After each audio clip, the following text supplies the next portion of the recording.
All right, well, that was kind of some crazy animals that we showed you there. I like the liger myself. That was very crazy. You guys had some nuts ideas. So let's take a second and let's kind of refresh, do a little, go back over, make sure we're understanding genes and punnet, punit, however you want to pronounce it, squares. Okay, let's kind of look at that again. Look at some dominant and recessive traits, right? So we're going to throw it up here, and I'll tell you what, since we're about to look at some plants and some flowers, we'll use that. Okay. All right. So, all right, we'll get a little square.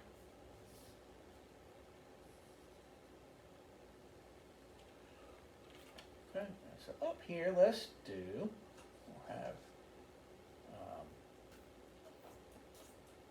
And remember, the lowercase is always going to be recessive, and the uppercase is always going to be dominant. That's a little w, right? So in this case, we've got the red and white. Now they're both dominant, so it's going to kind of go to a situation where you've got the incomplete dominance, right? So it's going to be red and white mixing together. In this one, you've got a dominant white, a recessive R, white and red, but since this one is white dominant, you're going to end up with a white flower. In this situation, you've got the dominant red, recessive white. So in this case, we're going to be a red flower. In this one, you've got the recessive white and red, and it's just going to kind of be a mixture, right? That's kind of a weird thing. Let's do one or two more, and then I've got a fun little thing for you to try. All right, a square.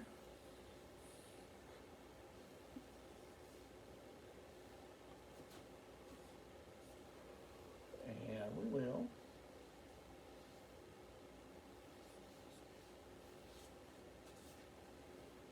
kind of do that. Okay, so this one, I don't know why I went with X and Y, but there we go. So we've got, you're going to have again, kind of a codominance or an incomplete dominant situation where X and Y are both dominant. And this one is actually going to be the same situation.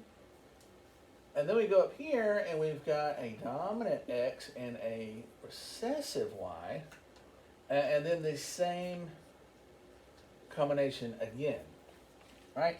And the other thing that this does is it creates a situation where you can kind of predict the ratio or the chances of these genes coming out in the same manner, right? So you've got a 1-to-1 chance. No, you don't. Well, you do.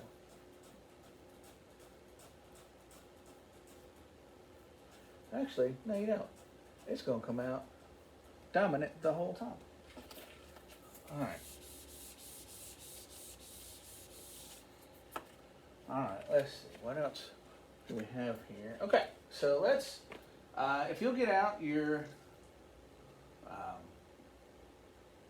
Chromebooks, your whatever, let's see, I've got another slide here. We're going to try a little game, a little interactive game, right?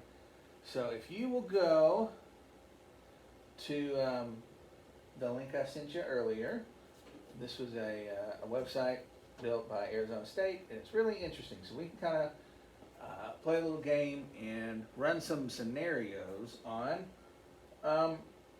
the squares of the likelihood. So if you'll go and you'll go to the game menu here, all right? And I always like to choose just the complete dominance, just to start off with. So we're going to hit that. Let's see. I'm gonna go to that website myself here, And let's see. We'll do this. So let's see. Let's see what I had next on the thing. Yeah. Okay. So we'll dominance, and we'll go to the new game. It's going to ask us some questions. Put your name in, and then it's going to say, "Have you played it before?" I'm going to hit no, never.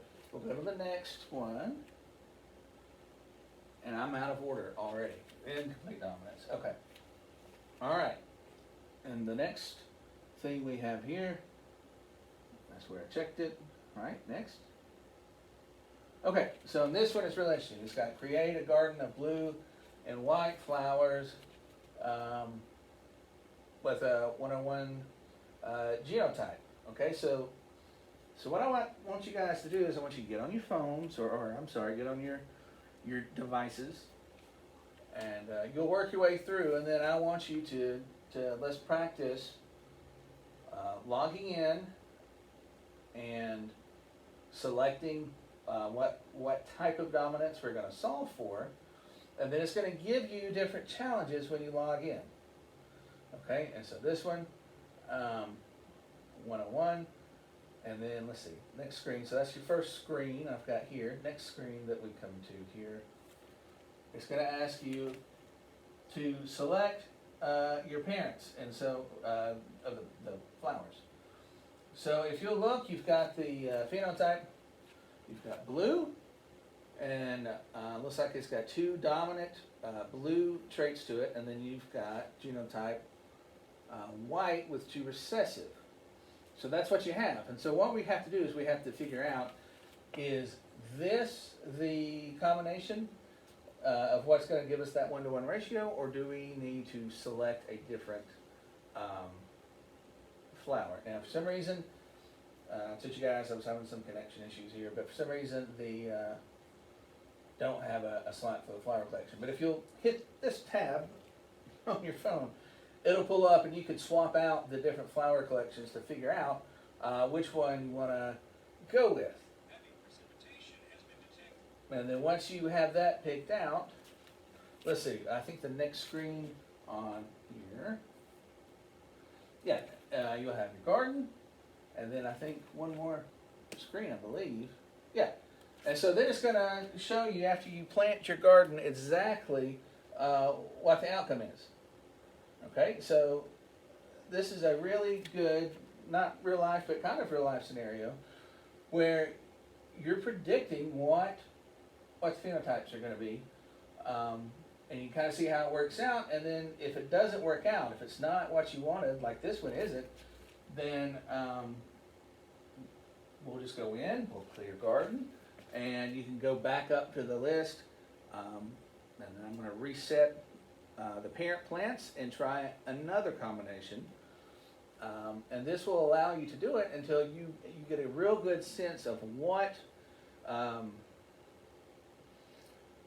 genetic traits, or what combination of traits and everything work together to get the challenge. I think it's really a really cool tool.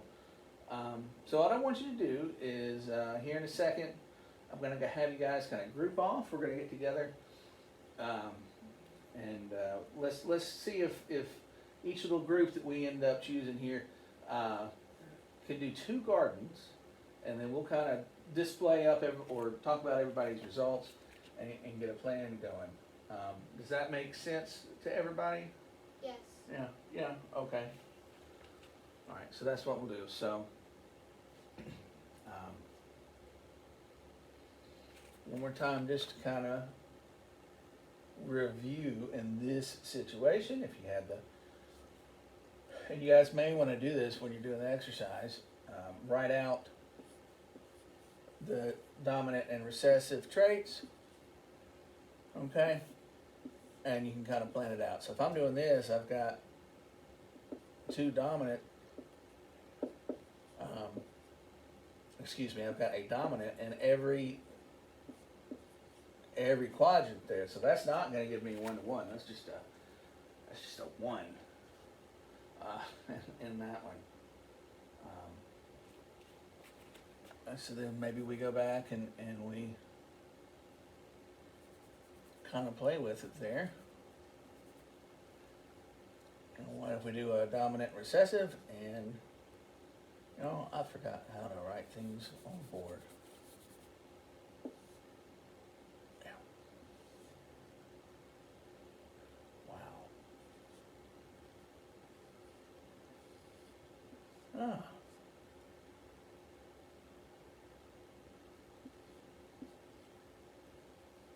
There we go. And you plan it out, right? So in the first one, if we do two dominants, we're going to get that, and then we have the dominant and the recessive. And we have a dominant and a recessive, and then the two receptive. So if we look at this one, we get to go, well, we end up with definitely a blue, definitely a white, 1-1, definitely another blue. So that's kind of a 2-to-1 type situation. So then now I'm going to go back, try the scenarios again, plug them into my garden, and see if I'm correct. And what's really neat, again, I don't have it displayed, I apologize, but you can see it on your devices. Then when you go down at the bottom, it'll tell you the results. It even has a little cheat sheet that you can look at and kind of see maybe what you should have plugged in or didn't plug in. But I think it's a great tool. So if you guys want to maybe kind of start thinking about who you're going to get with, like I said, we'll get in little groups of two. How about just the person behind you in the desk there? We'll get in a group. And you guys knock this out, log on, and we'll do two gardens. If you have questions, let me know. And I will check with you here in just a second.